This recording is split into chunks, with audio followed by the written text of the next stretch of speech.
Hello students, आपका बहुत बहुत स्वागत है अपने इस चैनल पर। जैसा कि हमने क्लास 12th का व्यवसाय अध्ययन स्टार्ट किया है सब्जेक्ट, तो व्यवसाय अध्ययन के अंदर हमने चैप्टर नंबर फर्स्ट एक ही शॉर्ट के अंदर, एक ही वीडियो के अंदर कंप्लीट कर लिया था। आज हम चैप्टर नंबर सेकंड, जिसका नाम है प्रबंध के सिद्धांत, मोस्ट इम्पोर्टेंट और कॉन्सेप्चुअली चैप्टर है। क्योंकि प्रबंध के सिद्धांत वाला जो चैप्टर है, इससे एग्जाम में तो क्वेश्चन आते ही आते हैं, लेकिन ये चैप्टर समझना बहुत ज़रूरी है, तभी आपको आगे के चैप्टर समझ में आएंगे। इसकी वजह, इस चैप्टर को जब हम आगे धीरे धीरे करेंगे तो मैं आपको टाइम टू टाइम बताता रहूँगा। अब देखो, सबसे फर्स्ट आता है प्रबंध के सिद्धांत होते क्या है और क्या चीज़ें हैं। वो आगे बढ़े, जैसे यहाँ पर लिखा हुआ है प्रबंध के सिद्धांत एक अवधारणा को इंग्लिश में बोलते हैं कॉन्सेप्ट। प्रबंध के सिद्धांत का कॉन्सेप्ट क्या है, तो आइए कॉन्सेप्ट देखते हैं और उसको अच्छे से समझते हैं। पर थ्योरी सब्जेक्ट के अंदर आपको पता है, जब भी आप आंसर करें या जब भी थ्योरी को याद करें और उसको समझें, तो उसके अंदर क्या होता है कि आपको भर भर के पेज नहीं लिखने होते हैं ना। जैसे क्वेश्चन आ गया बड़ा तो आप बैठ गए पेज भरने के अंदर, नहीं। उसमें कुछ हर थ्योरी टॉपिक, हर थ्योरी पैराग्राफ के अंदर कुछ मेन की पॉइंट्स होते हैं, वो लिखने बहुत ज़्यादा ज़रूरी होते हैं।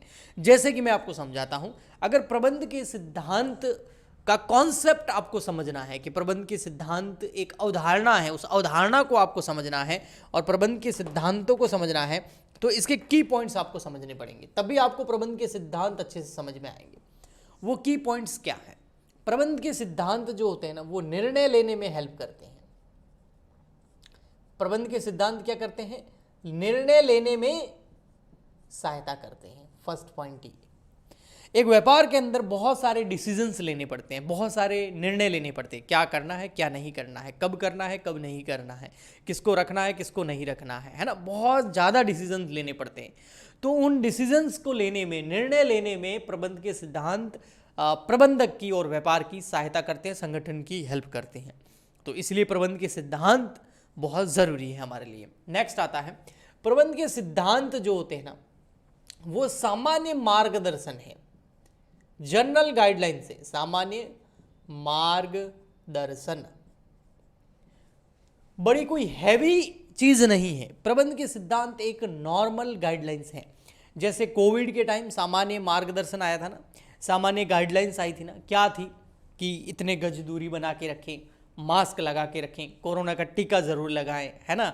तो ये क्या था? ये नॉर्मल गाइडलाइंस थी जो सबको फॉलो करनी थी। सैनिटाइजर करते रहें, हाथ को साबुन से अच्छे से धोएं, है ना, किसी से हाथ ना मिलाएं। ये कोरोना से बचने की सामान्य मार्गदर्शन था। अगर आप उस सामान्य मार्गदर्शन को फॉलो करेंगे तो आपको वो बीमारी नहीं होगी। तो सेम का सेम ये जो प्रबंध के सिद्धांत है, ये कोई बड़ी चीज नहीं है, ये क्या, सामान्य गाइडलाइंस हैं। अगर आप इन सामान्य मार्गदर्शन, इन गाइडलाइंस को फॉलो करेंगे तो इससे आपको निर्णय लेने में हेल्प होगी। आपके व्यापार के अंदर बहुत सारी समस्याओं को आप आसानी से सुलझा सकते हैं। नेक्स्ट, प्रबंध के जो सिद्धांत होते हैं वो मानवीय व्यवहार पर आधारित होते हैं। किस पे आधारित होते हैं? मानवीय व्यवहार। फर्स्ट चैप्टर में जैसा मैंने बताया था कि एक व्यापार के अंदर दो तरह के संसाधन होते हैं। कौन कौन से संसाधन होते हैं? एक होते हैं भौतिक संसाधन। भौतिक संसाधनों में कौन कौन से संसाधन आते हैं? इसमें आ जाता है जैसे कोई सामग्री हो गई, जैसे कोई मशीन हो गई, जैसे कोई मेथड हो गया, मुद्रा हो गई, मनी हो गई, है ना। और एक होते हैं मानवीय संसाधन। मानवीय संसाधन, मानवीय संसाधन में आपके सारे के सारे आ गए कर्मचारी, मजदूर, आपके प्रबंधक, है ना, जितने भी व्यक्ति है उस व्यापार के अंदर, संगठन के अंदर काम करने वाले, वो मानवीय संसाधन होते हैं। और मानवीय संसाधन ही मेन संसाधन होते हैं। क्यों? क्योंकि जितने भी भौतिक संसाधन होते हैं उसको, उसका परिचालन यानी कि उसको ऑपरेट कौन करता है? मशीन कौन चलाएगा? कोई मानव ही चलाएगा। पैसे का यूज कहाँ करना है, कहाँ नहीं करना है, ये कौन करेगा? कोई मानव ही करेगा, है ना। तो जितने भी भौतिक संसाधन होते हैं उनको मानवीय संसाधन ही ऑपरेट करते हैं, उसका संचालन करते हैं। इसलिए मानवीय संसाधन सबसे इंपॉर्टेंट होते हैं। और जो मानवीय संसाधन होते हैं ना, उन्हीं मानव का व्यवहार होता है, उसका अध्ययन करके ही प्रबंध के सिद्धांतों को बनाया गया है। इसीलिए मानव का जो व्यवहार होता है वो कभी भी स्थिर नहीं होता है। मानव का व्यवहार जो है निरंतर परिवर्तनशील होता रहता है परिस्थितियों के हिसाब से। सो मानवीय व्यवहार परिवर्तनशील होता है और प्रबंध के सिद्धांत मानवीय व्यवहार पर आधारित होते हैं। इसीलिए प्रबंध के सिद्धांत जो होते हैं वो होते हैं लोचशील। लोचशील मतलब फ्लेक्सिबल, यानी कि आप प्रबंध के सिद्धांतों के अंदर परिवर्तन कर सकते हैं। जैसे विज्ञान के सिद्धांत जो होते हैं ना वो बेलोच होते हैं। विज्ञान के सिद्धांत क्या होते हैं? बेलोच होते हैं, ऐसे होते हैं, इसमें कोई परिवर्तन नहीं कर सकते आप। लेकिन प्रबंध के सिद्धांत जो होते हैं बेटा वो लोचशील होते हैं, उसमें परिवर्तन कंटिन्यू होता रहता है और उस परिवर्तन को जो प्रबंध के सिद्धांतों में जो परिवर्तन है वो आप कर सकते हैं और अपनी परिस्थितियों के हिसाब से उन सिद्धांतों में आप चेंजेस ला सकते हैं। ठीक है, ओके। तो प्रबंध के सिद्धांत लोचशील होते हैं, फ्लेक्सिबल होते हैं। तो ये कुछ चीजें थी जो प्रबंध के सिद्धांतों के बारे में आपको इस चैप्टर को आगे पढ़ने से पहले पता होनी जरूरी है। बड़ा सिंपल है, याद कर लेना, अच्छे से समझ लेना। प्रबंध के सिद्धांत निर्णय लेने में सहायता करते हैं, ये एक सामान्य गाइडलाइंस होती हैं। प्रबंध के सिद्धांत मानवीय व्यवहार पर आधारित होते हैं और मानव का व्यवहार निरंतर परिवर्तित होता रहता है। इसलिए प्रबंध के सिद्धांत भी लोचशील होते हैं। परिस्थितियों के हिसाब से आप इसमें परिवर्तन करके फिर इन सिद्धांतों को लागू कर सकते हैं। ओके, अब आगे बढ़ते हैं इसके अंदर। ठीक है, अब मैं जो भी इस चैप्टर में पढ़ाऊंगा ना वो आपको बहुत अच्छे से समझ में आएगा, क्योंकि आपने प्रबंध के सिद्धांतों के बारे में एक संक्षिप्त नॉलेज जो है, ज्ञान जो है वो ले लिया है। चलिए आगे बढ़ते हैं और हम करते हैं प्रबंध के सिद्धांतों की विशेषताएं, है ना। प्रबंध के जो सिद्धांत हैं उसकी प्रकृति कर लेते हैं। चलो, विशेषताएं नहीं, प्रकृति। प्रबंध के सिद्धांतों की प्रकृति। देखो, प्रबंध की प्रकृति नहीं है, प्रबंध के सिद्धांतों की प्रकृति है। एग्जाम में ध्यान रखना, एग्जाम में मिस्टेक होगी, क्योंकि अगर प्रबंध की प्रकृति बोलता तो फिर पता है क्या होता, फिर चले जाते हम चैप्टर फर्स्ट में। प्रबंध की प्रकृति चैप्टर फर्स्ट में थी। प्रबंध एक कला के रूप में, प्रबंध एक विज्ञान के रूप में, प्रबंध एक पेशे के रूप में, वो प्रबंध की प्रकृति है और ये प्रबंध के सिद्धांतों की प्रकृति है। तो एग्जाम में जब क्वेश्चन आए ध्यान से देखना प्रकृति किसकी है, प्रबंध की या प्रबंध के सिद्धांतों की। तो ये प्रबंध के सिद्धांतों की प्रकृति की बात करें, भाई प्रबंध का नेचर कैसा है। जैसे हर व्यक्ति का नेचर होता है ना, कोई गुस्सेल होता है, कोई हंसमुख होता है, कोई रोंदू होता है, मतलब रोता रहता है एनी टाइम। हर इंसान का अलग अलग एक प्रकृति होता है, हर चीज़ का एक अलग अलग प्रकृति होता है ना। जैसे नमक जो होता है खारा होता है, शक्कर जो होती है मीठी होती है, इसकी प्रकृति हो गई, उसके गुण हो गए। तो ऐसे कैसे गुण और अवगुण। तो प्रबंध के सिद्धांतों की प्रकृति क्या है, तो फर्स्ट सर्वप्रयुक्त, सर्वप्रयुक्त यानी कि सार्वभौमिक, सार्वभौमिक, यूनिवर्सल, सभी जगह इसको यूज किया जा सकता है।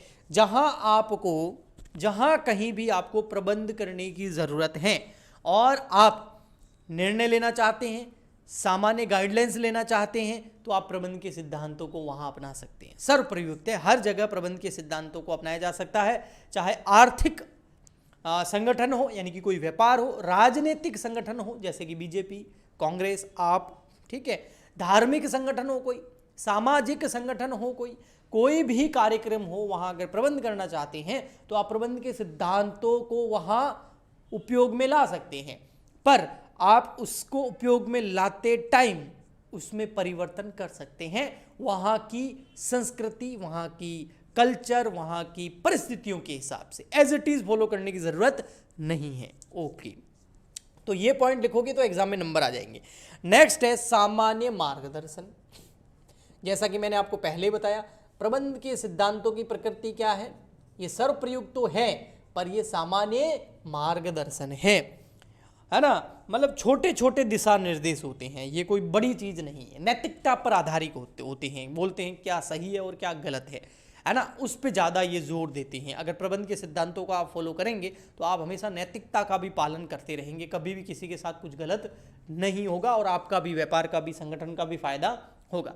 तो सामान्य मार्गदर्शन होते हैं। कई बार छोटे छोटे गाइडलाइंस भी बड़े बदलाव लेके आ जाती हैं। है ना, छोटे छोटे दिशा निर्देश भी किसी भी समस्या के समाधान में सहायक हो सकती हैं। तो एक छोटा सुझाव भी, कई बार होता है ना, किसी से कुछ सुझाव मिल गया और लाइफ बदल गई, तो यहाँ ये गाइडलाइंस ही तो है, इसको फॉलो करोगे तो प्रबंध अच्छे से होगा। ओके, नेक्स्ट है व्यवहार एवं शोध द्वारा निर्मित। प्रबंध की प्रकृति क्या है? व्यवहार एवं शोध। शोध मतलब समझते हो, व्यवहार एवं शोध द्वारा निर्मित। ऐसे ही किसी ने पेड़ के नीचे बैठ के प्रबंध के सिद्धांतों का निर्माण नहीं किया है। लोगों के प्रबंध के सिद्धांत मानवीय व्यवहार पर आधारित होते हैं, क्योंकि मानव का अगर प्रबंध कर लिया, मानव का मैनेजमेंट कर लिया, कर्मचारियों का अच्छे से प्रबंध कर लिया, तो कर्मचारी आगे भौतिक संसाधनों का प्रबंध अपने आप ही कर लेंगे अच्छे से। तो मानवीय व्यवहार को समझा गया, पहले मानवीय व्यवहार के ऊपर रिसर्च किया गया। शोध मतलब रिसर्च यानी कि अनुसंधान। तो मानवीय व्यवहार पर अनुसंधान किया गया, मानवीय व्यवहार को अच्छे से समझा गया और फिर प्रबंध के सिद्धांतों का क्या किया गया? निर्माण किया गया। तो बहुत ज़्यादा रिसर्च करने के बाद में आगे आएंगे FW टेलर साहब आएंगे हमारे, फ्रेडरिक विंसलो टेलर जिनका फुल नेम है, और हमारे हेनरी फ्योल साहब आएंगे। तो उन्होंने बहुत ज़्यादा फैक्ट्रियों के अंदर काम किया, 20-20, 25-25 साल तक लोगों के व्यवहार को समझा, कर्मचारियों के व्यवहार को समझा, उसकी रिसर्च करी, थ्योरी लिखी, उसके बाद प्रबंध के सिद्धांत उन्होंने हमको दिए। तो प्रबंध के सिद्धांत जो है वो व्यवहार और शोध द्वारा निर्मित है, रिसर्च द्वारा निर्मित है। लोच, प्रबंध के सिद्धांत जो होते हैं वो कैसे होते हैं? लोचशील होते हैं, या फिर कह सकते हैं इनमें लोच होती है, यानी कि मानवीय व्यवहार पर आधारित होने की वजह से आप परिस्थितियों के अनुसार इनमें परिवर्तन कर सकते हैं। प्रबंध के सिद्धांतों को ज्यों का त्यों अप्लाई करने की जरूरत नहीं है। तो प्रबंध के सिद्धांत जो है वो लोचशील है, परिस्थितियों के हिसाब से आप इसमें सुधार कर सकते हैं। नेक्स्ट है प्रमुखतः व्यवहारिक। व्यवहारिक, बिल्कुल, ये जो सिद्धांत हैं ये व्यवहारिक हैं, मतलब व्यवहार में आते हैं, है ना। आप प्रबंध किसका करोगे? कर्मचारियों का। तो कर्मचारी हमेशा क्या करता है? फील्ड में काम करता है। तो जब आप प्रबंध के सिद्धांतों को फील्ड में उनके ऊपर अप्लाई करेंगे तो वो व्यवहार में आ जाएंगे, है ना। तो प्रबंध के सिद्धांत जो होते हैं वो व्यवहारिक होते हैं, और व्यवहारिक होने की वजह से व्यवहारिक क्यों होते हैं? क्योंकि ये मानवीय व्यवहार को प्रभावित करते हैं। नेक्स्ट पॉइंट है प्रबंध की प्रकृति का, वो है कारण एवं परिणाम में संबंध। कारण एवं परिणाम में संबंध, कॉज एंड इफेक्ट रिलेशनशिप बोलते हैं। अगर ये करोगे तो ये परिणाम मिलेगा ही मिलेगा, है ना। प्रबंध के इस सिद्धांत को अपनाओगे तो आपको ये परिणाम मिलेगा ही मिलेगा, लेकिन परिस्थितियों के हिसाब से आप उसमें परिवर्तन कर सकते हो। लेकिन अगर परिस्थिति सेम है, कोई हमने प्रबंध का सिद्धांत इस कंपनी में अपनाया और ऐसी की ऐसी सेम परिस्थिति वाली एक दूसरी कंपनी है, तो आप वो सेम सिद्धांत उसमें बिना कुछ परिवर्तन करे दूसरी कंपनी में भी अपना सकते हो, क्योंकि दोनों कंपनियां समान हैं, समान परिस्थितियों वाली हैं।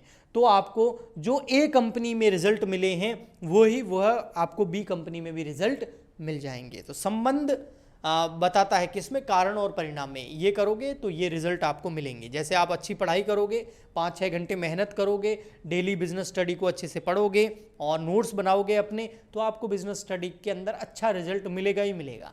ओके, ठीक है। नेक्स्ट है आपका लास्ट पॉइंट प्रबंध की प्रकृति का। वो प्रबंध जो होते हैं, प्रबंध के जो सिद्धांत होते हैं वो क्या होते हैं? अनिश्चित होते हैं, कॉन्टेजेंट होते हैं, अनिश्चित, निश्चित नहीं होते। प्रबंध के सिद्धांत कभी भी एज इट इज आपको अप्लाई करने की जरूरत नहीं है। आप प्रबंध के सिद्धांत को ज्यों का त्यों अपने संगठन में लागू नहीं कर सकते, क्योंकि प्रबंध के सिद्धांत जो है वो अनिश्चित होते हैं। क्यों होते हैं? क्योंकि आप परिस्थितियों के अनुसार उसमें परिवर्तन आप कर सकते हैं। तो परिस्थितियों के अनुसार मतलब प्रबंध के सिद्धांत जो है वो परिस्थितियों पर निर्भर करते हैं कि किस परिस्थिति में कौन सा सिद्धांत लागू करना है और उसमें क्या सुधार करना है। इसलिए प्रबंध के सिद्धांत निश्चित है ही नहीं, अनिश्चित होते हैं, है ना। उनका उपयोग जो है वो अनिश्चित होता है, ये ज़्यादा बेहतर रहेगा। प्रबंध के सिद्धांतों का उपयोग क्या है? अनिश्चित होता है, निश्चित नहीं होता, उसमें परिवर्तन करना पड़ता है। ओके, तो ये प्रबंध के सिद्धांतों की प्रकृति है। आप पॉइंट पॉइंट याद कर लें और उसके अंदर मेन जो मैंने आपको बोला है, समझाया है, अगर वो एग्जाम में आप लिखेंगे तो आपके बहुत अच्छे मार्क्स आएंगे। चलिए अब बढ़ते हैं हम आगे नेक्स्ट पॉइंट की ओर। और देखो एक साथ रिकॉर्ड कर रहा हूं तो थोड़ा सा तो आपको सब्र रखना पड़ेगा। नेक्स्ट है प्रबंध के सिद्धांतों का हम कर लेते हैं महत्व। महत्व का मतलब प्रबंध के सिद्धांत इतने इंपॉर्टेंट क्यों हैं। तो प्रबंध के सिद्धांतों का महत्व, क्या महत्व है। महत्व मतलब पहले ही बताया था मैंने आपको, इंपॉर्टेंस, कि कोई भी चीज आपके लिए इतनी इंपॉर्टेंट क्यों है, ये प्रबंध के सिद्धांत हमारे लिए इतने इंपॉर्टेंट क्यों हैं, उसकी रीजन क्या है बताइए। प्रबंध के सिद्धांत महत्वपूर्ण है ना, तो क्यों है। फर्स्ट है प्रबंध के सिद्धांतों का उपयोग कौन करते हैं, प्रबंधक। तो अब यहां पर प्रबंधक, जो प्रबंधक होते हैं ना, उच्च स्तरीय प्रबंधक, मध्य स्तरीय प्रबंधक, निम्न स्तरीय प्रबंधक, जैसा कि मैंने आपको फर्स्ट चैप्टर के अंदर बताया था। दो उच्च स्तरीय प्रबंधक हो गए, मध्य स्तरीय, निम्न स्तरीय, तीनों स्तर के प्रबंधक जो है इन प्रबंध के सिद्धांतों का उपयोग करते हैं। ठीक है, ओके। तो फर्स्ट है प्रबंधकों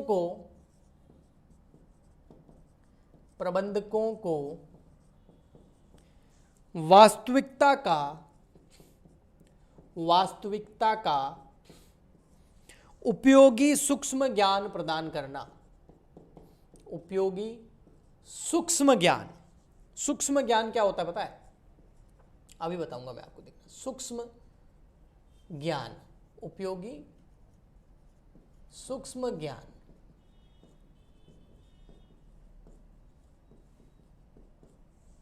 ठीक है, करना है ना।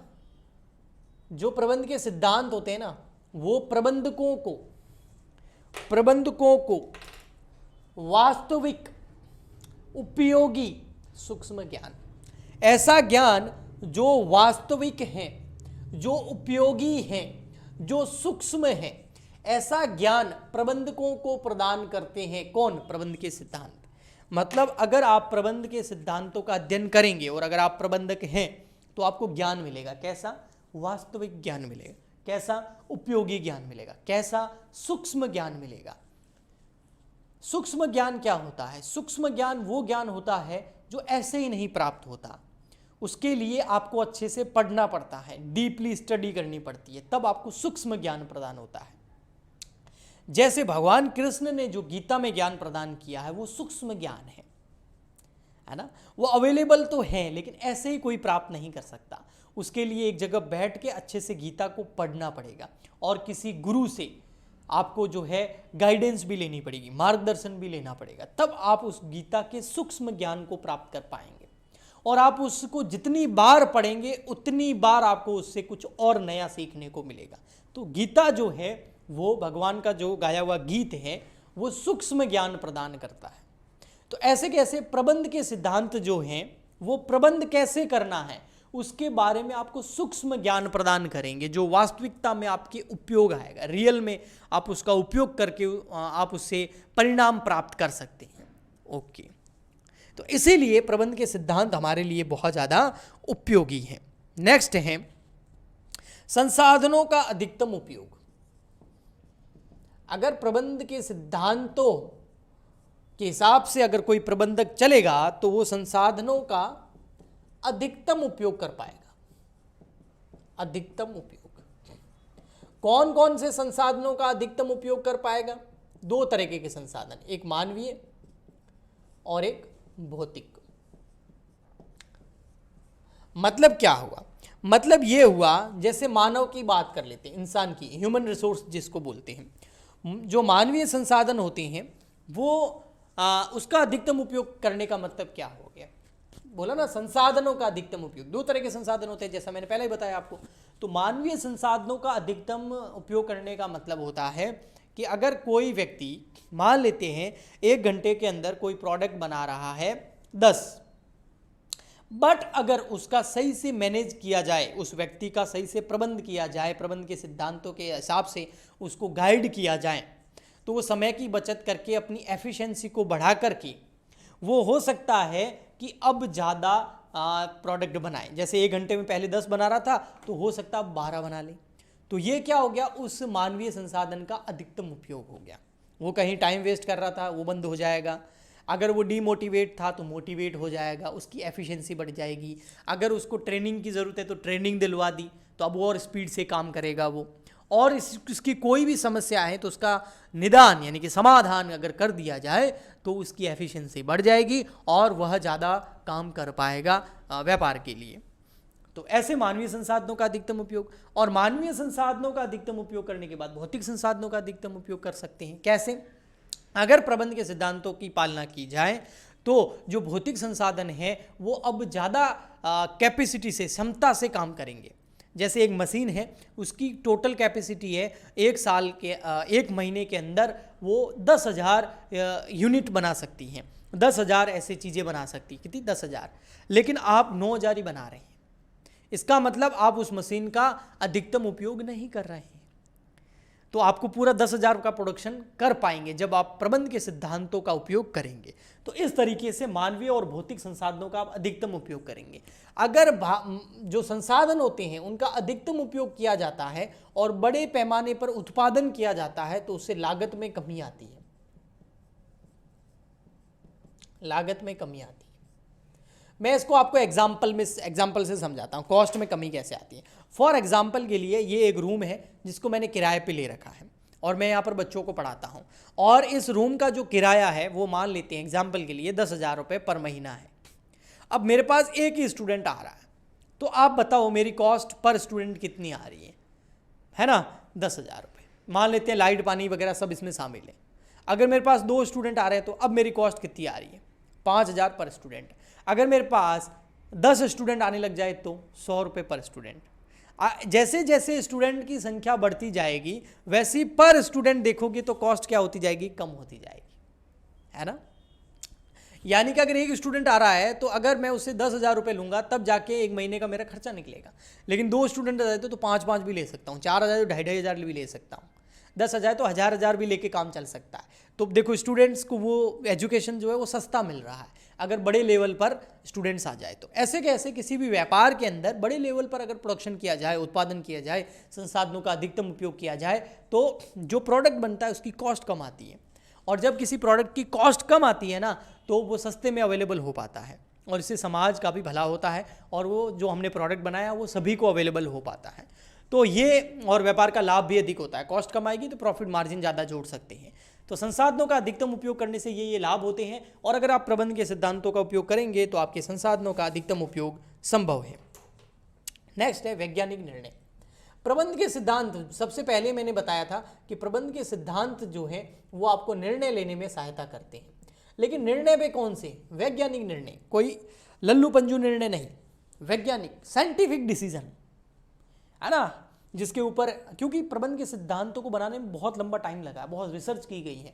उन सिद्धांतों को आप फॉलो करेंगे और उसकी गाइडलाइंस यानी कि उसके दिशा निर्देश को मानेंगे तो आप वैज्ञानिक निर्णय ले पाएंगे। बहुत अच्छी बात है। नेक्स्ट, और प्रबंध के सिद्धांत जरूरी क्यों हैं?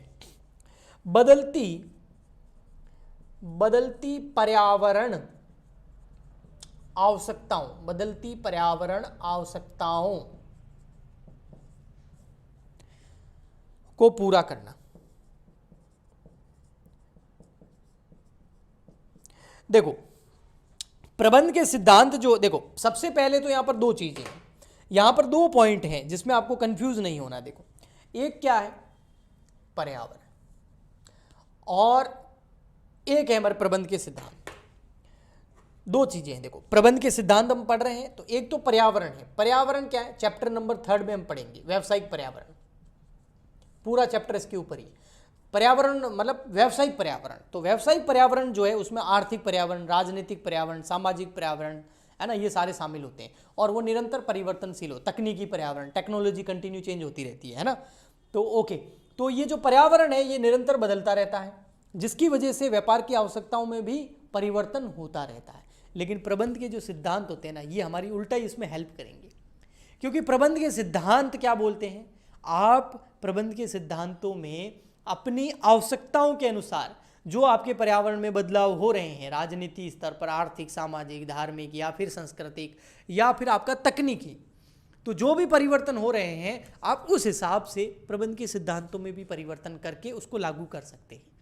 तो प्रबंध के सिद्धांत विरोध नहीं करते, परिवर्तनों को स्वीकार करते हैं, और परिवर्तनों को जो स्वीकार करता है वो लंबे टाइम तक चलता है।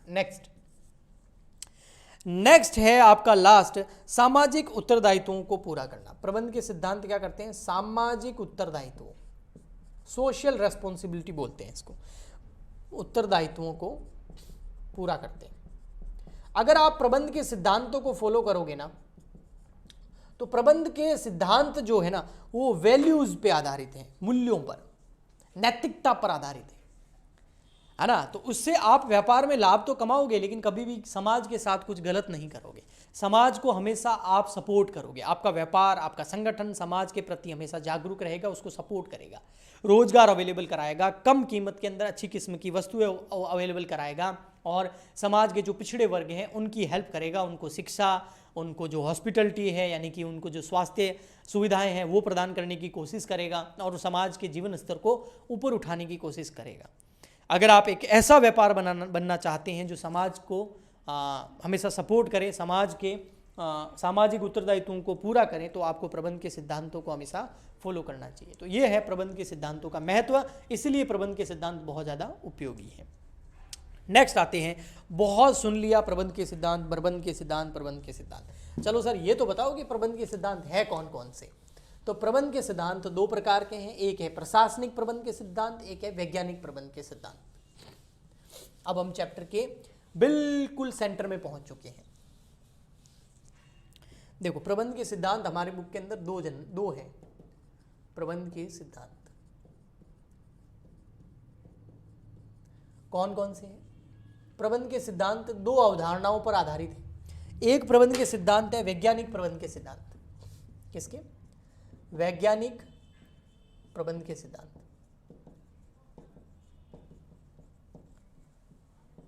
ठीक है। और एक है प्रशासनिक प्रबंध के सिद्धांत। प्रशासनिक प्रबंध के सिद्धांत, सॉरी। तो दो तरह के सिद्धांत हमको देखने को मिलेंगे। जो वैज्ञानिक प्रबंध के सिद्धांत है, इसका प्रतिपादक कौन है? इसका प्रतिपादक है F.W. टेलर। F.W. टेलर है ना, F ये वाला F.W. टेलर। ठीक है। फुल फॉर्म है इसका Friedrich Winslow Taylor. Friedrich, F से फेड्रिक, W से विंसलो टेलर। और प्रशासनिक प्रबंध के सिद्धांत हमको किसने प्रदान किए? इसका प्रतिपादक कौन है? ये है हेनरी फ्योल। Henri Fayol.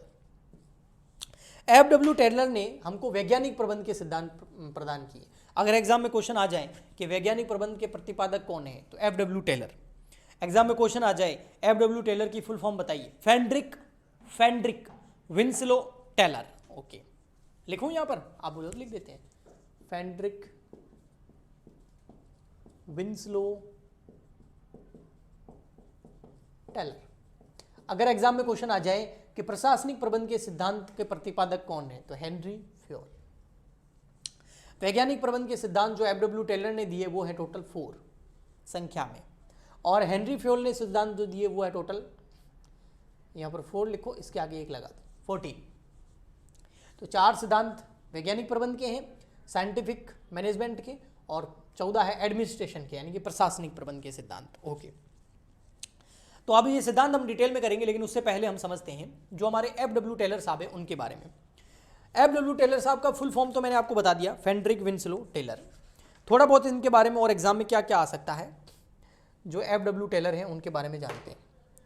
आपकी बुक में तो इनकी फोटोज भी दे रखी होगी, F.W. टेलर। F.W. टेलर। सबसे पहले F.W. टेलर साहब जो हैं उनकी जन्म और मृत्यु। उनका जन्म जो हुआ था वो हुआ था 20 मार्च को, 20 मार्च, और उनकी मृत्यु हो गई 21 मार्च। क्या आप बात कर रहे हो? एक दिन ही जिए? नहीं बेटा, ईयर चेंज है। लेकिन याद रखने के लिए देखो 20-21 कितना बढ़िया है। आपके एग्जाम भी तो मार्च में होंगे बोर्ड के, है ना। तो 20 मार्च और 21 मार्च, लेकिन ईयर अलग है। 20 मार्च 1856 में इनकी जन्म हुआ था, और 21 मार्च 1915 के अंदर इनकी डेथ हो गई। ओके। ये एफ.डब्ल्यू. टेलर साहब जो थे ये मैकेनिकल इंजीनियर थे, यानी कि इनका प्रोफेशन क्या था, क्वालिफिकेशन क्या थी, तो ये थे मैकेनिकल इंजीनियर, मैकेनिकल इंजीनियर, ठीक है। और इन्होंने जो प्रबंध के सिद्धांत जो हमें प्रदान करें वो कब करें और इनकी पुस्तक का नाम क्या है, वो सबसे मेन इंपॉर्टेंट है। The principle of scientific management, इनकी बुक का नाम है, पुस्तक का नाम है द प्रिंसिपल ऑफ, इंग्लिश में लिखो इसको तो यार, the principle of scientific management, principle of scientific management. और ये पुस्तक जो है इसके अंदर प्रबंध के सिद्धांत बताए थे इन्होंने 14, जो कि वैज्ञानिक प्रबंध के सिद्धांत थे, और 1911 के आसपास इस पुस्तक को इन्होंने लॉन्च किया था। इससे ज़्यादा एफ.डब्ल्यू. टेलर के बारे में कुछ भी आपको नहीं पूछेंगे, क्योंकि हम हिस्ट्री नहीं पढ़ रहे हैं, हम प्रबंध के सिद्धांत पढ़ रहे हैं, तो पूछने को बहुत कुछ है, तो ये सब क्यों पूछेंगे वो, ठीक है। अब आ जाते हैं हम हमारे हेनरी साहब के पास में, और उनका थोड़ा सा परिचय ले लेते हैं कि भाई जो हेनरी फ्योल हैं उन्होंने कौन सी पुस्तक लिखी, उनका जन्म कब हुआ, उनका क्वालिफिकेशन क्या था, ये सब भी हम करते हैं। एक सेकेंड बस। तो देखिए हेनरी फ्योल जो है उनका ईयर तो नहीं दे रखा, लेकिन यहाँ लिख देते हैं, चलो हेनरी, मतलब डेट तो नहीं पता, लेकिन उनकी ईयर दे रखा है, इनका जन्म और इनकी मृत्यु। इनकी जन्म जो हुआ था वो हुआ था 1841 में, और इनकी मृत्यु हो गई थी 1925 के अंदर। और ये मैकेनिकल इंजीनियर थे ना, ये माइनिंग इंजीनियर थे, माइनिंग, खानों में जो काम करते हैं ना, माइनिंग इंजीनियर, मतलब थे दोनों इंजीनियर, वो मैकेनिकल इंजीनियर थे और ये माइनिंग इंजीनियर थे। ओके, ठीक है। इन्होंने टोटल 14 सिद्धांतों का जो है प्रतिपादन किया, और इनकी जो बुक है उसका मैं नाम बता देता हूँ, administration industrielle et generale, administration industrielle et generale, book में भी मिल जाएगा आपको। ये उनके अपनी लैंग्वेज में इस बुक का नाम था, एडमिनिस्ट्रेशन इंडस्ट्रियली एट जनरली, ये इनकी पुस्तक का नाम था। और ये पुस्तक 1917 में प्रकाशित हुई थी। कब हुई थी? 1917 में, ठीक है।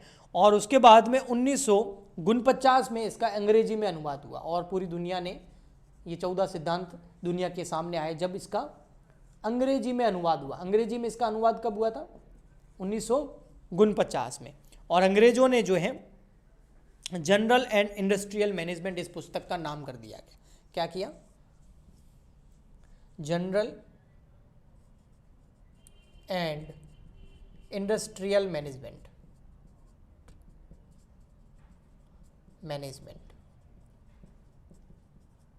ठीक है। तो ये मेन चीजें हैं जो आपको इन दो प्रतिपादक जो हैं प्रबंध के सिद्धांत देने वाले हैं, इनके बारे में याद रखनी है। इसमें से क्वेश्चन बन सकता है। इसके और डीप में आने के चांसेस कम है, क्योंकि इस चैप्टर में देने को बहुत कुछ है, प्रबंध के सिद्धांत है इतने सारे, तो एग्जाम में वो आएंगे कि इनका परिचय आएगा, ठीक है। 1-2 नंबर का क्वेश्चन कोई आ सकता है। सबसे पहले हम वैज्ञानिक प्रबंध के सिद्धांतों की बात करते हैं, ठीक है। जो 4 सिद्धांत थे वो आपको समझाते हैं, जो एफ.डब्ल्यू. टेलर साहब ने दिए थे, और फिर हम 14 सिद्धांत पढ़ेंगे हेनरी फ्योल के। तो चलिए स्टार्ट करते हैं। वैज्ञानिक प्रबंध के सिद्धांत जो हमको एफ.डब्ल्यू. टेलर साहब ने दिए थे वो है टोटल 4, जैसा कि मैंने आपको बताया। उसमें सबसे फर्स्ट नंबर पे आता है विज्ञान प्रदत्ति, विज्ञान प्रदत्ति, न कि, फिर कॉमा है देखो, न कि अंगूठे का टेक नियम या अंगूठा टेक नियम। अब आप बोलोगे ये क्या है, अभी बताते हैं आपको। देखो टेलर साहब जो हैं वो बोलते थे, वैज्ञानिक प्रबंध के सिद्धांत दिए ना, और टेलर साहब के जो सिद्धांत थे ना वो इस बात पे आधारित थे कि जो कर्मचारी हैं, जो मशीन हैं, जो रिसोर्सेज हैं, जो संसाधन है, चाहे भौतिक चाहे मानवीय, उनकी कार्य क्षमता में वृद्धि होनी चाहिए। उनकी कार्य क्षमता में वृद्धि होनी चाहिए, एफिशिएंसी उनकी तेज होनी चाहिए। फॉर एग्जाम्पल के लिए मैं समझाता हूं आपको कार्य क्षमता या एफिशिएंसी किसको बोलते हैं। जैसे आज से पहले अगर आपको 100 किलोमीटर की दूरी तय करनी थी तो कितना टाइम लगता था? अगर पहले फॉर एग्जाम्पल के लिए घोड़ों पे चढ़ के जाते थे, है ना, और रेगिस्तान के अंदर तो ऊंट गाड़ा होता था, उस पर चढ़ के जाते थे तो कितना टाइम लगता था। उसके बाद में धीरे धीरे उसमें बहुत सारे व्हीकल्स आने लग गए, फिर उसके अंदर स्पीड आने लग गई, और अभी तो बहुत सारी ऐसी गाड़ियां हैं और ऐसे हाईवे बन चुके हैं और कि आधे घंटे के अंदर सीधा आपको वहाँ पर पहुँचा दे। और अगर फ्लाइट से जाए कहीं पर तो और कम समय लगता है।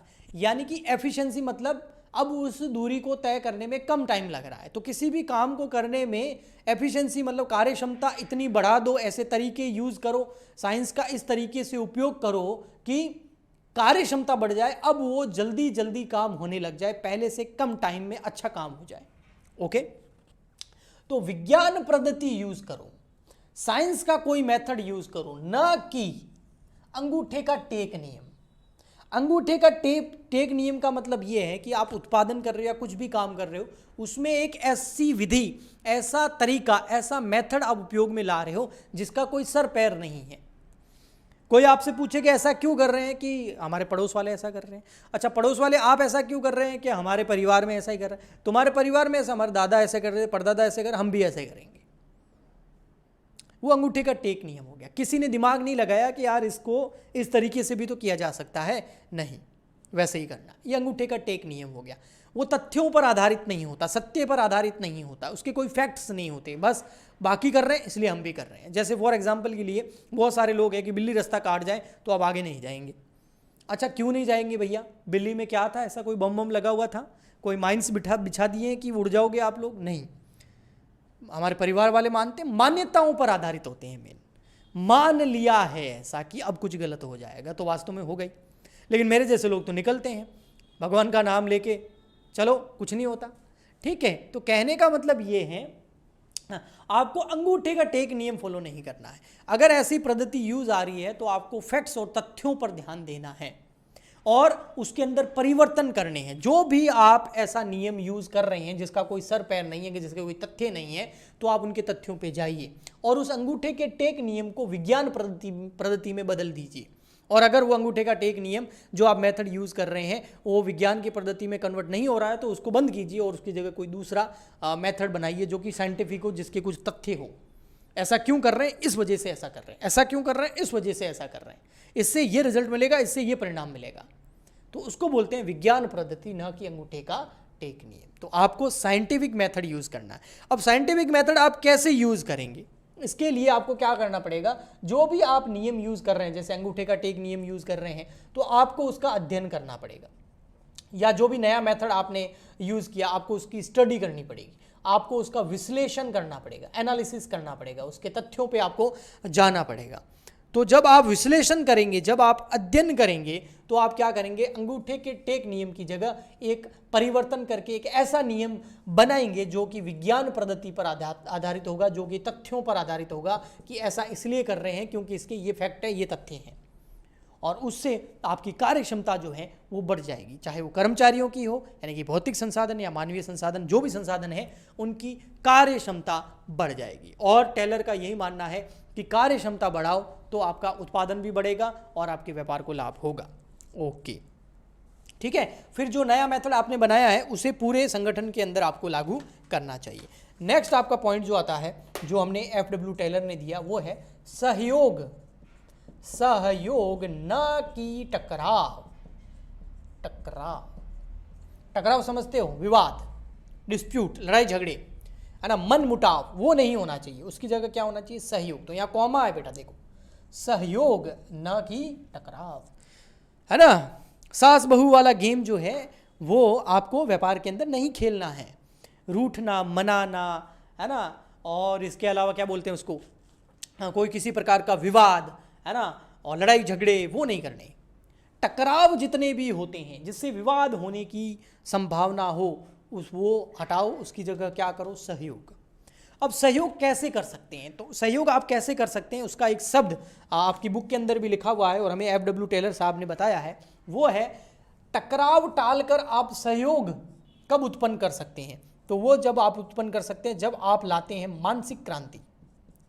जी हाँ, क्रांति तो बहुत सुनी होगी, लेकिन ये कौन सी है, मानसिक क्रांति है ना। मानसिक क्रांति क्या होती है समझना, यानी कि आप क्या कर रहे हैं, जितने भी प्रबंधक हैं वो उनका एक टाइम फिक्स है, टाइम टू टाइम समय के आधार पर अपने कर्मचारियों की मीटिंग आयोजित करते हैं, सभी कर्मचारियों को मीटिंग के अंदर बुलाते हैं और जो प्रबंधक सोच रहे हैं उनकी जो सोच है वो अपने विचार उन कर्मचारियों के सामने रखते हैं और कर्मचारियों के जो भी विचार हैं, जो भी सुझाव हैं, जो भी शिकायतें हैं वो प्रबंधकों के सामने कर्मचारी रखते हैं। प्रबंधक अपने सुझाव और अपनी समस्याएं, अपनी शिकायतें कर्मचारियों के सामने रखते हैं और मिल बैठ करके और उसका समाधान निकालते हैं। इसको बोलते हैं सहयोग करना। प्रबंधकों की समस्याएं, कर्मचारियों की समस्याएं, प्रबंधकों के सुझाव, कर्मचारियों के सुझाव, और फिर सहयोग के ऊपर ज़्यादा जोर देना, टकराव को टाल दिया जाता है। तो इसको मानसिक क्रांति बोलते हैं। मानसिक क्रांति का मतलब हो गया, आपको भी पता है ना, किसी भी विवाद का समाधान क्या है, बातचीत। तो बस वही तो हो रहा है, इसी को मानसिक क्रांति बोलते हैं। तो बातचीत के तरीके से, बातचीत के जरिए, टाइम टू टाइम समय के आधार पर कोई भी प्रॉब्लम हो तो उसको मीटिंग के द्वारा, बातचीत के द्वारा सुलझा देना चाहिए और सहयोग पे ज़्यादा जोर देना चाहिए। और कर्मचारियों को यह समझना चाहिए कि अगर कर्मचारी हड़ताल करते हैं, अगर कर्मचारी हड़ताल करते हैं तो इससे क्या होगा, व्यापार नहीं होगा। व्यापार नहीं होगा तो क्या होगा, कर्मचारियों को वेतन नहीं मिलेगा। अगर प्रबंधक कर्मचारियों का कहना नहीं मानते हैं तो उससे भी नुकसान होंगे। तो कहने का मतलब कर्मचारियों को प्रबंधकों की ज़रूरत है, प्रबंधकों को कर्मचारियों को ज़रूरत है, यानी कि दोनों को एक दूसरे की ज़रूरत है। इस बात को अगर समझ जाएं तो फिर टकराव अपने आप टलते जाएंगे, सहयोग अपने आप बिल्ड होता जाएगा। प्रबंधक कर्मचारियों की सुनेंगे, कर्मचारी प्रबंधकों की कहना मानेंगे। ओके, तो ये हो गया सहयोग न कि टकराव। नेक्स्ट है आपका सहयोग न कि व्यक्तिवाद। सहयोग न कि व्यक्तिवाद। व्यक्तिवाद समझते हो, केवल अपना हित, अपना काम बनता भाड़ में जाए जनता, वो है व्यक्तिवाद। केवल अपना सोचना, बाकी सब गए भाड़ में, ऐसा नहीं होना चाहिए। व्यक्तिवाद नहीं होना चाहिए, उसकी जगह क्या होना चाहिए, सहयोग। इस पॉइंट के अंदर आप थर्ड वाले प्रिंसिपल सिद्धांत के अंदर आप लिख सकते हैं कि सहयोग न कि जो टकराव वाला सिद्धांत है उसी का विस्तार इस पॉइंट के अंदर किया गया है। उसी का विस्तार करने के लिए एक और सिद्धांत टेलर ने बनाया, वो है कि सहयोग न कि व्यक्तिवाद। इसमें क्या है कि जो कर्मचारी हैं, है ना, उनको ये समझना चाहिए कि वो अनुचित मांग ना करें।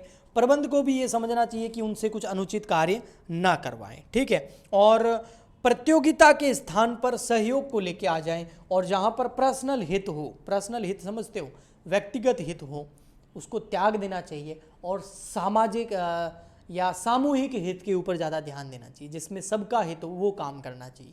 और इससे अगर किसी एक को नुकसान होना हो तो उसको होने देना चाहिए। तो व्यक्तिगत हित का त्याग करके सहयोग के ऊपर ध्यान देना चाहिए। Next and last and fourth है, प्रत्येक व्यक्ति का उसकी अधिकाधिक, प्रत्येक व्यक्ति का उसकी अधिकाधिक कार्य क्षमता से, अधिकाधिक कार्य क्षमता या अधिकाधिक क्षमता एवं समृद्धि में, क्षमता एवं समृद्धि में विकास, एवं समृद्धि में विकास। कर्मचारियों को क्या करना चाहिए, अधिकारियों को क्या करना चाहिए कि जो भी व्यक्ति काम कर रहे हैं संस्था के अंदर, उनकी क्षमता के अंदर वृद्धि करनी चाहिए, उनका विकास, समृद्धि है ना, उनका भी विकास हो। वो कैसे होगा, देखो फर्स्ट पॉइंट को देखना। फर्स्ट पॉइंट क्या था, विज्ञान पद्धति ना कि अंगूठे का टेक नियम। अब आपने अंगूठे के टेक नियम को हटा दिया, उसके तथ्यों पर ध्यान देके आपने अध्ययन और विश्लेषण द्वारा, तथ्यों द्वारा एक नया मेथड बना दिया विज्ञान का। लेकिन पुराने जो कर्मचारी हैं वो तो पुराना तरीका ही जानते हैं, तो वो तो विज्ञान वाला नया तरीका जान ही नहीं पाएंगे। तो आप क्या करेंगे, वो कर्मचारी तो विरोध करेंगे आपका। तो आपको क्या करना चाहिए, आपको क्या करना चाहिए, उस कर्मचारियों को प्रशिक्षण देना चाहिए। प्रशिक्षण मतलब उनको ट्रेनिंग देनी चाहिए। आप जब कर्मचारियों को प्रशिक्षित करेंगे, उनको ट्रेनिंग देंगे, तो उससे उनका क्या होगा, उनका समृद्धि होगी, वो कुछ नया टैलेंट सीखेंगे, है ना, उनको कुछ नया स्किल आएगा, कौशल सीखेंगे कुछ नया, है ना, और इसके अलावा उनकी कार्य क्षमता में भी क्या हो जाएगी, वृद्धि हो जाएगी। तो कर्मचारियों को समय समय पर प्रशिक्षण, ट्रेनिंग, प्रशिक्षण को हिंदी में, इंग्लिश में ट्रेनिंग बोलते हैं, ट्रेनिंग वगैरह दी जानी चाहिए ताकि वे जो है प्रबंधकों के साथ आगे सहयोग कर सकें। तो ये हैं 4 आपके वैज्ञानिक प्रबंध के सिद्धांत जो हमें एफ.डब्ल्यू. टेलर ने दिए। अब हम चलते हैं हमारे प्यारे से हेनरी फ्योल के पास और उनके जो 14 सिद्धांत हैं उनको अच्छे से समझते हैं, ठीक है। और जो हेनरी फ्योल ने 14 सिद्धांत दिए हैं वो कौन से हैं, वो है प्रशासनिक प्रबंध के सिद्धांत। तो आइए हम समझते हैं हेनरी फ्योल के सिद्धांत। कितने हैं, 14 है टोटल, 14 प्रशासनिक प्रबंध के सिद्धांत जिनको बोला जाता है। इसमें सबसे फर्स्ट क्या है, कार्य विभाजन। अब इनके अंदर मैं की पॉइंट्स बताऊंगा जिनको आपको एग्जाम में लिखना ही लिखना है। कार्य विभाजन, फर्स्ट पॉइंट क्या है, कार्य विभाजन। कार्य मतलब वर्क का डिस्ट्रीब्यूशन। देखो, हर व्यापार के अंदर जितने भी कर्मचारी काम करते हैं उनको कार्य का विभाजन किया जाता है, यानी कि उनको कार्य सौंपा जाता है। कैसे सौंप रहे हो कार्य, किसी को कुछ भी सौंप रहे हो, नहीं, कार्य का विभाजन करना विशिष्टीकरण के आधार पर।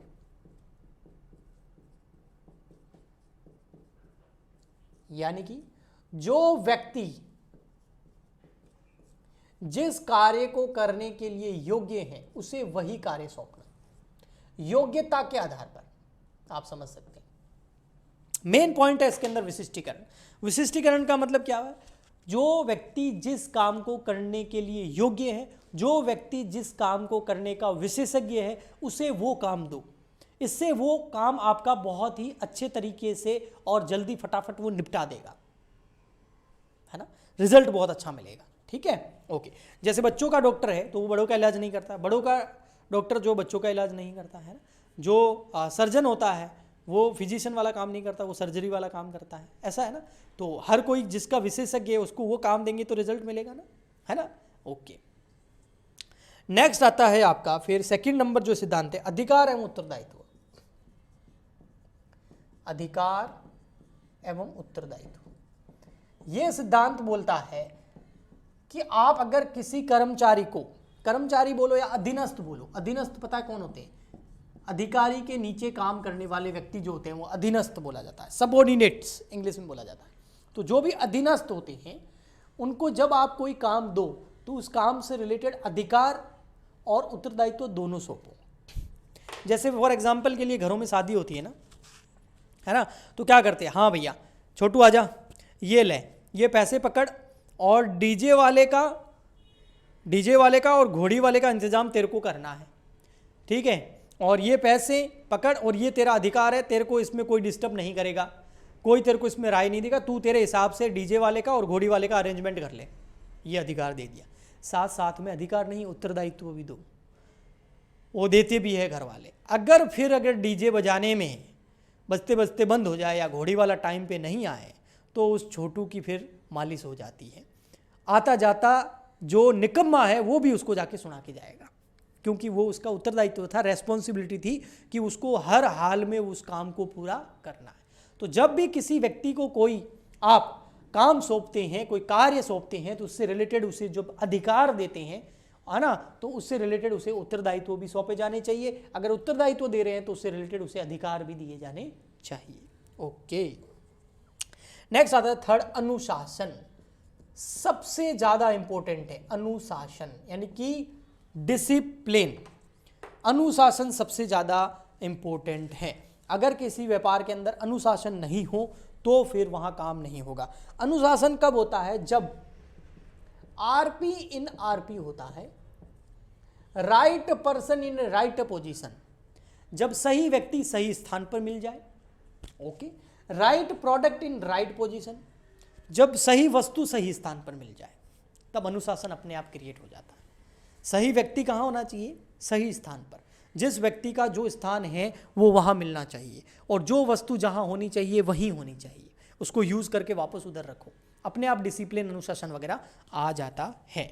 नेक्स्ट है आदेश की एकता। आदेश की एकता यानी कि जब एक व्यक्ति को, एक कर्मचारी को एक ही अधिकारी से आदेश, है ना, जैसे ये एक कर्मचारी है तो इसको आदेश जो है वो भी किससे होना चाहिए, एक ही व्यक्ति से होना चाहिए, एक अधिकारी, यही इस एक कर्मचारी को क्या देगा, आदेश। अगर किसी कर्मचारी के ऊपर आदेश देने वाले, ऑर्डर देने वाले दो से एक से अधिक अधिकारी हैं तो वो कर्मचारी कभी भी किसी भी काम को सही से नहीं कर पाएगा, क्योंकि ऐसा भी होगा कभी सेम टाइम में दोनों अधिकारियों के ऑर्डर आ गए, अब प्रॉब्लम आ जाएगी, है ना, प्रॉब्लम आ जाएगी बिल्कुल, क्योंकि वो कर्मचारी किसी भी काम को सही से नहीं कर पाएगा। एक एग्जाम्पल मेरे को याद आ गया ऐसे ऐसे, अगर आपको याद आए तो नीचे कमेंट करके ज़रूर बताना। ये एग्जाम्पल है, आपने एक मूवी है अक्षय कुमार और जॉन अब्राहम की, गरम मसाला। उसमें क्या होता है, अक्षय कुमार जो है बहुत सारी जो लड़कियां हैं उनको गर्लफ्रेंड बनाता है अलग अलग, ठीक है, और उसके बाद में उनको एक ही घर के अंदर रखता है ना, और उसके बाद में क्या करता है वो, जब एक आती है दूसरी जाती है, एक आती है दूसरी, एयर हॉस्टेज होती है अधिकतर, ठीक है, तो इस तरीके से वो काम चलता रहता है। वहाँ पर कुक जो होता है उसका कुक जो होता है वो कौन होता है, परेश रावल। अब कभी कभी ऐसा होता है एक रूम में एक लड़की है, दूसरे में वो है, तीसरे में वो है। अब एक आई बना के बोल के गई भैया पिज़्ज़ा बनाना, अब वो बेचारा पिज़्ज़ा तैयार करके रख रहा है, जितने में दूसरी आ गई कि ये पिज़्ज़ा किसने बनाया, पिज़्ज़ा तो मुझे पसंद ही नहीं है, वो कुछ और डिमांड करती है कि ये वाली चीज़ बनाओ, फिर वो चीज़ बनाता है कि तीसरी आ जाती है नॉनवेज क्यों बनाया, मुझे तो पसंद ही नहीं है ना, किसके लिए बनाया। तो वो फिर एंड में बेचारा परेश रावल भागने की कोशिश करता है कि यहाँ से निकल लो। तो कर्मचारी भी ऐसे ही करेगा, क्योंकि एक से अधिक अधिकारियों से अगर आदेश प्राप्त होंगे तो किसी भी काम को सही से नहीं कर पाएगा। तो आदेश की एकता होनी चाहिए, एक कर्मचारी को एक ही अधिकारी से आदेश प्राप्त होनी चाहिए, तभी वह उस काम को अच्छे से कर पाएगा। आदेश की एकता के बाद में नेक्स्ट है आपका निर्देश की एकता। ये निर्देश और आदेश एक नहीं है। निर्देश पता है क्या है, निर्देश ये है कि आप किसी भी कर्मचारी को अगर कोई काम सौंपो, एक कर्मचारी को आपने कोई काम दे दिया तो उससे रिलेटेड सारे काम उसी कर्मचारी को दो, तो आपका समय भी बचेगा और वो कर्मचारी सारे काम भी कर लेगा। फॉर एग्जाम्पल के लिए आपको जो है मार्केट जाना है, ठीक है, दीपावली की शॉपिंग करने के लिए मार्केट जाना है। आप मार्केट गए और आपको एक अपने लिए कोई कपड़े खरीदने थे और आप वो कपड़े खरीद के लेके आ गए। जैसे ही घर आए, अब आपकी मम्मी बोल रही है आपको कि बेटा अब जाओ मिठाई लेके आओ, आप गए मिठाई लेके आए। फिर वापस जैसे आए, फिर आपको बोला कि आप अब जाओ और ये वाले प्रोडक्ट जाके लेके आओ, आप वो लेके आए। फिर आए, फिर सिस्टर बोल रही है चलो मेरे साथ चलो। फिर ऐसे आपको बार बार घुमाए जा रहे हैं, पूरा दिन खराब हो जाएगा आपको, पेट्रोल कितना जलेगा और दिमाग खराब होगा वो जो अलग नहीं। पूरी लिस्ट बना दो, बाजार जा रहे हैं क्या क्या लेके आना है, सारी लिस्ट बनाई, कौन साथ चल रहा है उसको लेके जाओ, सारा सामान साथ में लेके आ जाओ। इसको बोलते हैं जब कोई काम सौंपा जाए तो उससे रिलेटेड, उस योजना से रिलेटेड सारे काम उसी व्यक्ति को सौंपो, तभी वो उस सारे कामों को अच्छे से कर पाएगा। तो ये निर्देश की एकता है। ठीक, नेक्स्ट आता है आपका निर्देश की एकता के बाद में सामूहिक हित के लिए व्यक्तिगत हित का त्याग या समर्पण। सामूहिक हित के लिए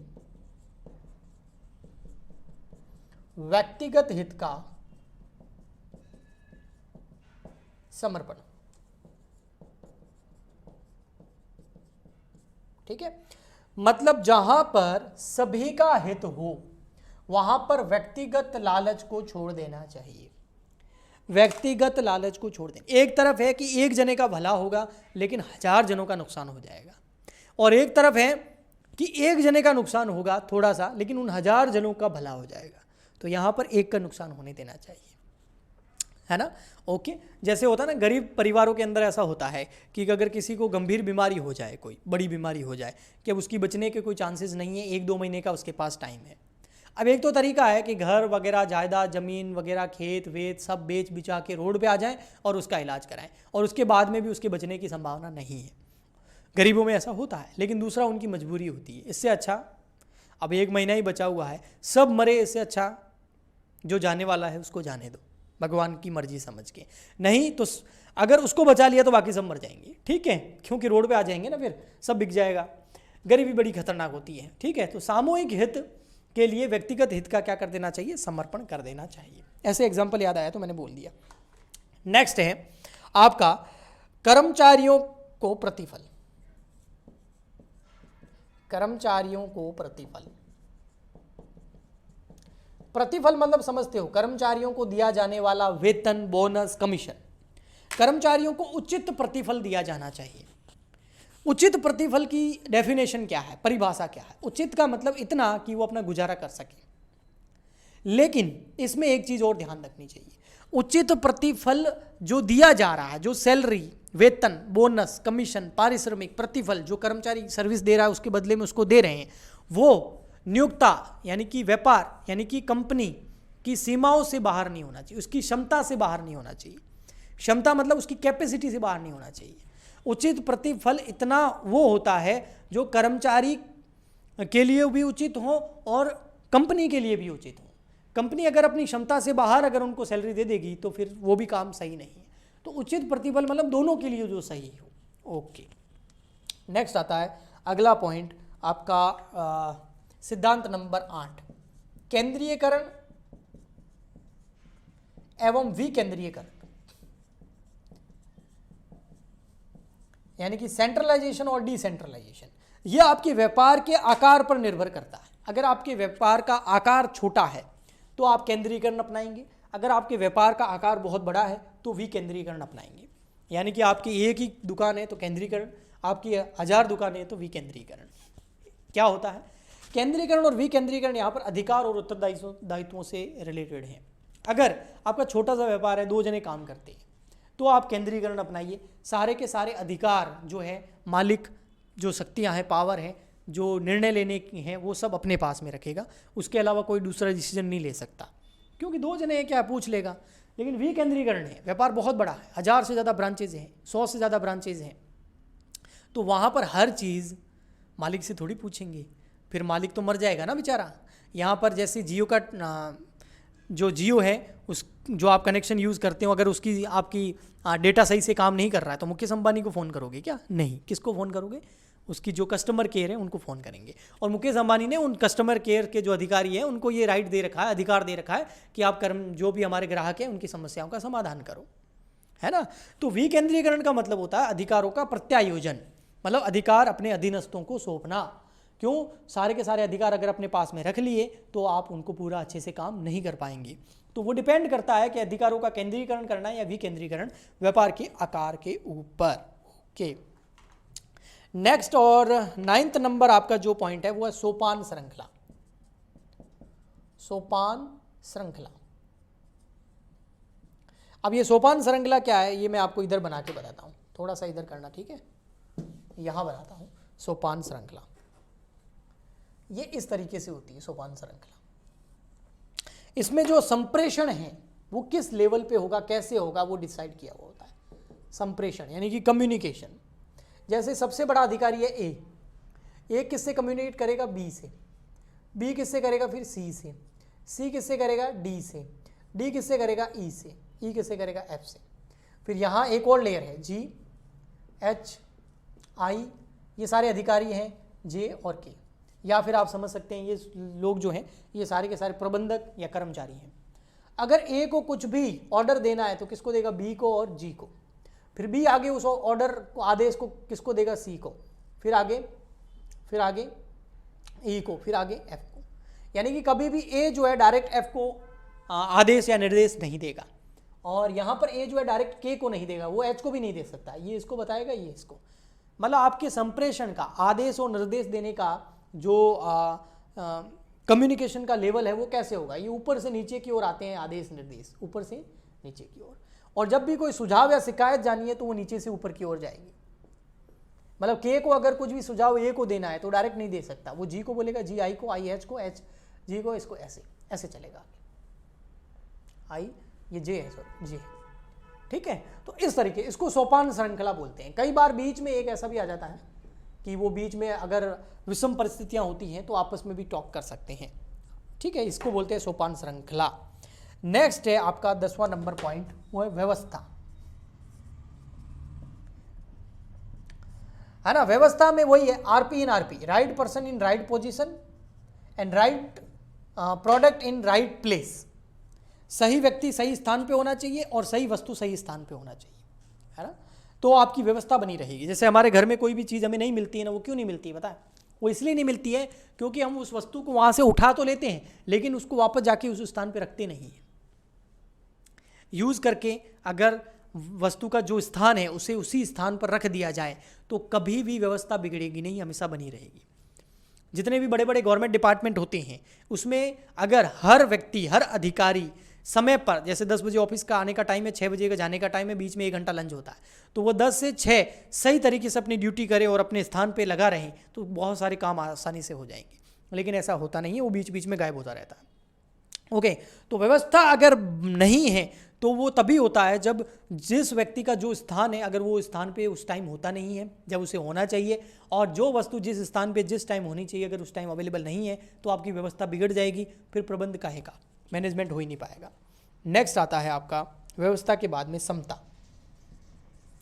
व्यवस्था के बाद में समता, समता को इंग्लिश में बोलते हैं इक्विटी। कोई भेदभाव नहीं होना चाहिए, किसी भी प्रकार का भाई भतीजावाद यहां नहीं चलेगा। व्यापार के अंदर अगर किसी ने गलती करी है तो सबको सेम सजा होनी चाहिए, और अगर किसी ने कुछ अच्छा काम किया है तो सबको सेम पुरस्कार होना चाहिए। किसी प्रकार का रिलेटिव के चक्कर में या किसी प्रकार का कोई भेदभाव नहीं। प्रायोरिटी के बेस पे काम नहीं चलना, वरीयता के हिसाब से काम नहीं चलेगा, वहाँ पर काम चलेगा योग्यता के हिसाब से। जो जितना योग्य है, जिसने जो करके दिखाया है उसे वही पुरस्कार दिया जाना चाहिए। अगर गलती करी है तो सजा सबके लिए समान होनी चाहिए। तो इसको बोलते हैं समता, यानी कि इक्विटी, भेदभाव नहीं। तो इससे आपका मैनेजमेंट हमेशा बना रहेगा। नेक्स्ट, आपका नेक्स्ट पॉइंट है 12वां। व्यवस्था के बाद में आती है कर्मचारियों की उपयुक्तता। कर्मचारियों की उपयुक्तता या कर्मचारियों का स्थायित्व भी बोलते हैं इसको, स्थायित्व। अगर किसी कर्मचारी को कोई काम दिया है आपने, अगर किसी कर्मचारी को कोई काम आपने दिया है तो उस काम को उसको करने के लिए कुछ समय दीजिए, है ना। उसका व्यक्ति को करने के लिए कुछ समय दीजिए। ऐसा नहीं होना चाहिए आजा बेटा आज ये कर लें, नहीं नहीं ये तू सही नहीं कर रहा, चल ये कर लें। जैसे आपने वो चुपके चुपके मूवी में देखा होगा ना, है ना, कपड़े भी धो ले फिर बूट पॉलिश भी कर ले, है ना, तो वो किसी भी काम को सही से नहीं कर पाएगा। कहने का मतलब ये है, अगर आपने किसी कर्मचारी को रखा है किसी काम को करने के लिए तो उसको कुछ टाइम तक उस काम को करने में दीजिए। वो पहले दिन अच्छा परफॉर्म नहीं करेगा, हो सकता है उसको वहाँ पर जमने में, उसके एनवायरनमेंट को, पर्यावरण को समझने में, चीज़ों को समझने में वो 1-2 महीने का टाइम लेगा और उसके बाद में वो आपको अच्छा रिजल्ट देगा। लेकिन अगर 1-2 महीने में आपको अच्छा रिजल्ट नहीं मिल रहा है और आप उसको हटा के दूसरा काम दे रहे हो, फिर दूसरा काम में भी आपको रिजल्ट नहीं मिल रहा, तीसरा दे रहे हो, इस तरीके से आप उसको घुमा कर रहे हो, तो वो किसी भी काम को अच्छे से नहीं कर पाएगा। तो एक कर्मचारियों को स्थायित्व दीजिए, काम दीजिए, वो परफॉर्म करने में, आपको रिजल्ट देने में थोड़ा टाइम लगाएगा लेकिन वो रिजल्ट ज़रूर देगा। ओके, अगर नहीं दे रहा है तो फिर उसको ट्रेनिंग दीजिए, प्रशिक्षण दीजिए। नेक्स्ट है पहल क्षमता। पहल क्षमता। फ्योल का मानना है कि कर्मचारियों को सुधार के लिए अपनी योजनाओं के विकास एवं उनको लागू करने के लिए प्रोत्साहित करना चाहिए। मोटिवेशन, पहल, पहले आओ पहले पाओ। प्रोत्साहन, आगे आएगी तकनीक के प्रोत्साहन की भी। 2 तरीके से कोई भी व्यक्ति मोटिवेट हो सकता है, प्रोत्साहित हो सकता है। एक वित्त के जरिए, यानी कि उसकी सैलरी, कमीशन, बोनस वगैरह बढ़ा दीजिए, उसको पैसा दीजिए, और दूसरा है उसको जो है सम्मानित कीजिए, और तीसरा जो है उसको जाके कुछ ऐसी चीज़ें बताइए जिससे वो मोटिवेट हो जाए। तो इस तरीके से प्रोत्साहन को हमेशा व्यापार के अंदर ज़्यादा से ज़्यादा जो है फैलाना चाहिए, क्योंकि इससे उनकी काम करने की, क्योंकि मोटिवेटेड व्यक्ति जो है वो अच्छे तरीके से फुल एनर्जी के साथ काम करेगा। तो पहल क्षमता पे ध्यान दिया जाना चाहिए। लास्ट एंड फाइनल पॉइंट इस चैप्टर का वो है सहयोग की भावना। ये तो हमको टेलर साहब ने भी बोला था, है ना, सहयोग ना कि टकराव। तो सहयोग की भावना यानी कि एकता में ही शक्ति है, ये जाके उनको समझाना और उनको बोलना, देखो भैया तुम्हारी ज़रूरत हमको है कर्मचारियों को, और कर्मचारियों को ज़रूरत प्रबंधकों की है। हमें एक दूसरे की ज़रूरत है, हम एक ही सिक्के के दो पहलू है, इसलिए हमें हमेशा एक ही सिक्के में एक होकर रहना चाहिए और एक दूसरे का सहयोग करना चाहिए। कोई भी वाद विवाद है तो उसे मानसिक क्रांति यानी कि बातचीत के जरिए, मीटिंग्स के जरिए सुलझा देना चाहिए। अगर सहयोग होगा तो इससे पावर जनरेट होगी और उससे व्यापार को और कर्मचारियों को सभी को लाभ होगा। तो एकता ही शक्ति है, सहयोग की भावना हमेशा व्यापार के अंदर लानी चाहिए, अगर नहीं है तो लाओ। तो ये थे टोटल हेनरी फ्यूल के 14 सिद्धांत। इसी के साथ में हमारा ये चैप्टर हो जाता है कंप्लीट। हम नेक्स्ट लेक्चर के अंदर स्टार्ट करेंगे चैप्टर नंबर 3। अगर आपको ये अच्छे से समझ आया है तो प्लीज़ आप इस लेक्चर को, इस वीडियो को ज़्यादा से ज़्यादा लाइक करें, शेयर करें अपने फ्रेंड्स के साथ में, क्योंकि हमारा हिंदी मीडियम के लिए न्यू चैनल है, आपका सपोर्ट हमें चाहिए। और इसके अलावा कुछ पूछना हो, अच्छा लगा हो, कुछ बताना हो, कुछ सुझाव देना हो तो नीचे कमेंट आप कर सकते हैं। हम मिलेंगे नेक्स्ट वीडियो में, तब तक के लिए बाय बाय, धन्यवाद, थैंक यू।